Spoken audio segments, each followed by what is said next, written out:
Nay, brief ko ng mahal mo. Ayaw magtignan. Undang nakakahiya! Fernando! Rodelio! Halika na, dito na tayo. Rodelio! Saan ba yung mga tao dito? Rodelio, ikaw ba yan? Rodelio! Fernando! Ikaw ba yan? Fernando! You go, Kuya Minong. You ask for medicine for your stomach. Okay. Okay? Okay. Ako na bahala here. Okay, see you. Okay? Rodelio! Fernando! Sino ba nandiyan sa loob? Buksan niyo nga itong pinto! Rodelio! Buksan niyo ang pinto! Ano ba? Buksan niyo ang pinto! Rodelio! Rodelio! Fernando! Carol! Pinsan! Ay! Ano? Kumusta? Dito ka pa. Opo. Dumating ka na pala. Hindi ko alam. Ano, kumusta? Eto, mabuti. Ako, mabuti rin. Ano, may asawa ka na? Ako? Naku. Kulo ang pisan. Girlfriends, marami ako. Pero asawa, wala pa. Ako? Di pa ako handa eh. Bata-bata pa ako, pisan. Bata pa daw. Nagbabata-bataan. Hindi mo sinabing darating ka. Di sana. Nasundo kita. Kagabi nga ako dumating eh. Okay lang yan. Anong pisan? Siya nga pala. Anong naging reaksyon ni Chetrini nung makita ka? Siyempre, galit pa rin. Huwag mong pansinin yun. Nagpapakipot lang sa'yo yung mama mo. Parang yung mama mo, parang dalagang mahirap ligawan eh. Pero ikaw lang ang nagpapalambot dyan. Noon yun, ngayon hindi na. Ay, maaari pa bang magbago yun? Paboritong-paborito ka ng mama mo. Natatandaan mo nung magalit sa akin yan? Nung nabasag ko yung salamin niya? Dahil sa takot ko eh, maghapon ako sa ilalim ng kama, nagtatago. Pero hinahanap pa rin ako, di ba? Nung makita ako, akala mo papatayin ako eh. At magpasalamat ka. Pero isang tawag mo lang, nagbago. Biglang, yung galit na mukha, biglang parang tuwang-tuwa. Lalo na nung bigyan mo ng gumamena. Parang kiliti-kiliti. Oo nga eh. Rodelio, Fernando, buksan niyo nga itong pinto. Ano ba nangyayari sa mga taong to at ayaw magbukas ng pinto?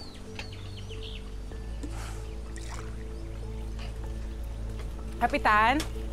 Oh, Letty. Kapitan, si Fernando sumasakitan siya eh. Meron ka ba diyang gamot para sa ganyan? Kasi kung wala, kukuha ko sa clinic. Sandali. I thought you inside the room. No. I went to fish with Rodelio. Rodelio, with you? Where? No, but I left him in the beach. Sandali. Bakit? May tao sa loob ng kwarto eh. Wala naman. What? Inside, people inside the room. Kapitan, baka magnanakaw.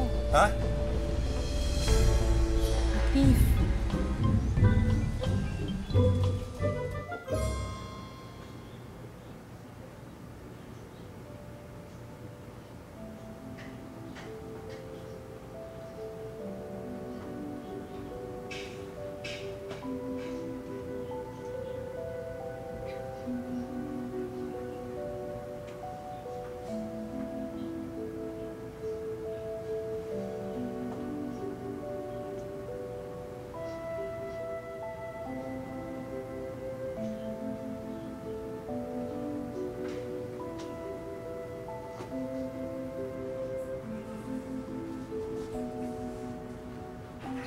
Kahit anong gawin mo, Carol, hinding-hindi mo na mababawi ang loob ng mama.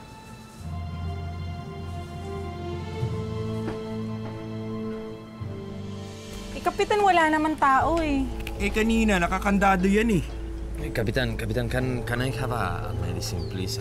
My stomach hurts. Okay. You follow. Give you medicine. Thank you.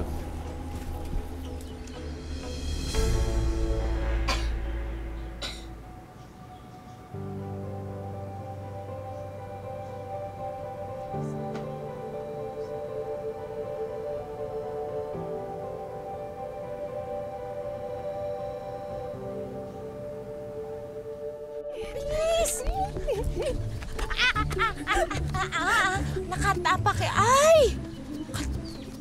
Eh kasi, wala kang tsinelas eh. Kaya sumasay pa ako sa mo. Napigtal siguro sa kakatakbo natin. Suma, balikan natin yung tsinelas mo doon. Ayoko, baka mamaya mahuli pa nila tayo. Damo? Ano madamo? Mamaya may makakita pa sa atin. Sabihin ko ano. Halika na, kakargahin na lang kita.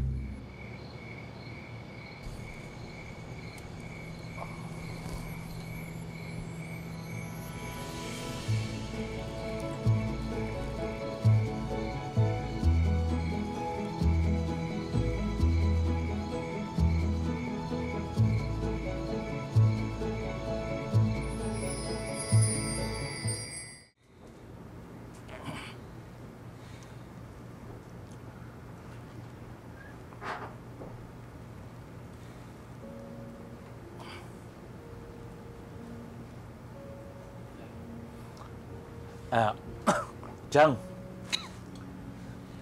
buti nagbalik si Carol, ano? At tagal ko hindi nakasama nito eh. Eh ngayon, may katsokara na ako. Pinsan. Alam mo, Chang, hindi pa rin nagbabago tong anak mo. Kumakatawa eh. Laging iniihit eh. Talagang galak na galak. Para bang tawa nung kabayong lang iinis? Nakita mo?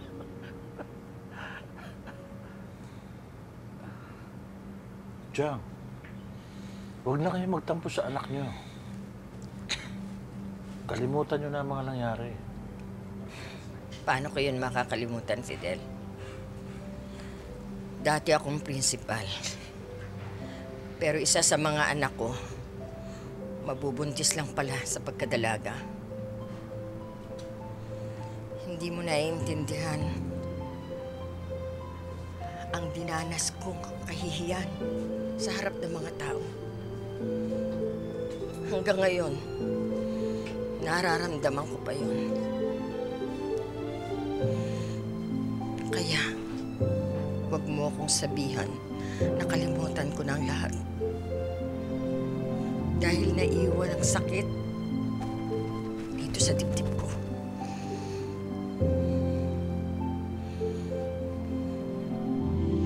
Alam mo kung bakit? Kasi hindi ka naarawan kahapon. Bigyan mo pa ako ng konting blue, ha? Parang ano eh.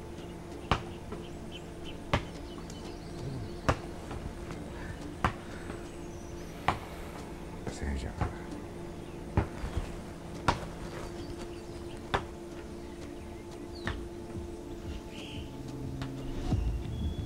Hoy! Tigil mo ka yan! Tanda-tanda mo na! Wala pa nangyayari sa buhay mo!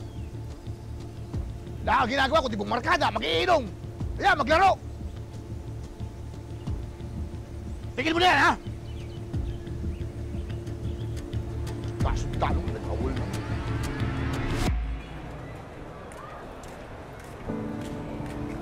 Aling Perla, Uy, Gemma, kamusta ka na? buti naman po. Yung nanay mo, kamusta na? Ayos naman din ho, nasa bahay. Ano hinahanap mo dyan sa dyaryo? Naghahanap po ako ng trabaho eh. Alam mo, halos karamihan nakanosyo dyan sa dyaryo. May trabaho sa Maynila. Aling Perla, kahit saan pa ho, ayos lang sa akin. Basta magkatrabaho ako. At makaalis ako sa lugar na to.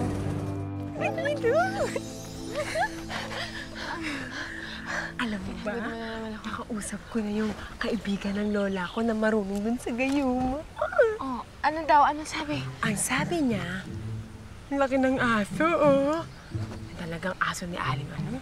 Ang sabi ng lola ko, ano daw, yung brief ni Fernando, kinakailangan, ilagay mo sa ilalim ng unan mo, tapos higaan mo. Hoy, ano ba yun? Higaan pa. Ayoko nun. Oo, ganun talaga. Kailangan higaan mo yun ng 3 araw. At pagkatapos ng 3 araw, magtatapat na sa'yo si Fernando. Talaga? Oo. Kaya Kaya nga, mamaya palang gabi, umpisahan mo na. Yung brief ni Fernando, ilagay mo dun sa ilalim ng unan mo. Sigaan mo pa sa ikatlong araw, may shota ka na!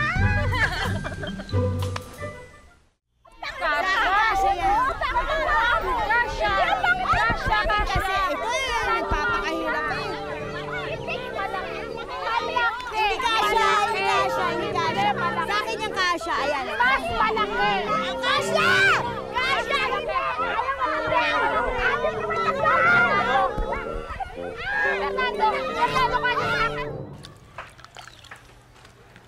Kung alam ko lang na ganito mangyayari sa pamilya ko eh. Hindi ko na sana pinatulan ng lalaking yun. Pinsan, wala ka na magagawa. Nagmahal ka eh. Oh. Kung ako lang ngayon ang ako noon, hindi ko na talaga papatulan ng lalaking yun. Sinungaling, manloloko. Sige. Huwag na natin pag-usapan yan. Wala na mangyayari. Nakaraan na yun eh. Nandiyan na yan. Kaya, tanggapin na lang natin. Palagay ko magbabago rin ang mama mo.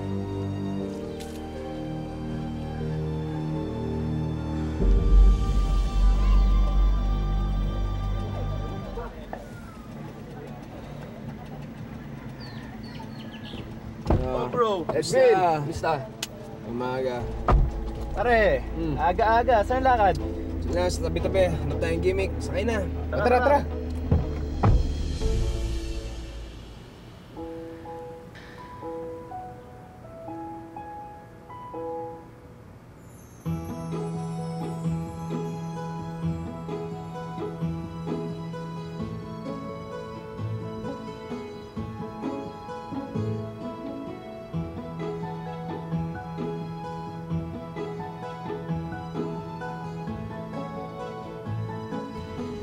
Mahal kita, Rosel. Mahal din kita, Fernando.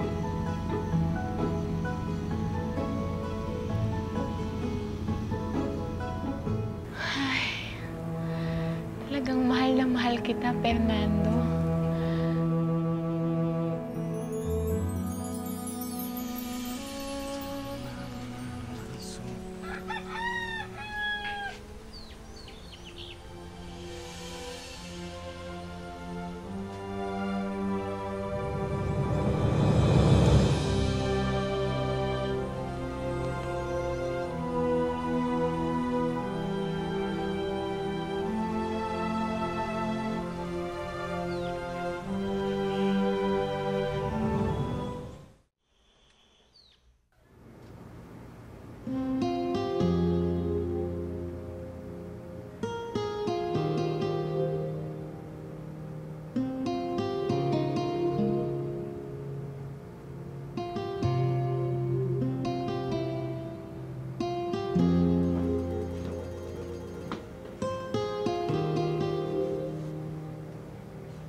Ate, bakit wala ang mga litrato ko dito? No? Pinasulog na ng mama dati. Sorry ha. Hindi ka na kasi ang paboritong anak eh. Nagpabuntis ka kasi. Tingin niyo mga ilang minuto kakailanganin niyo para magpatumba ng isang tao. Wala nang ibang weapons, kamay lang. Sa tingin ko sa akin mga 20 minutos. 15 na sa kanya, pare. Sa'yo, Bon? 10. Kaya ko ng 10 yan. 10? 10? Oho! Ako, 1 minuto. Tumba ang tao. Come on! Asus. Tara. Kasing. Dali lang. Bakit? Wala nga. Tayo na! Meron lang akong gustong itanong sa'yo eh. Kikita mo to? Kikita mo to? Oh. Kita mo? Ito kaliwa. Nakikita mo to? Bakit ka kasi bumalik pa dito eh? Puro gulo lang dala mo, walang hiya ka. Tama na! Tumigil ka na! Ano naman nag-umpisa? Tigilan mo yan, Olivia.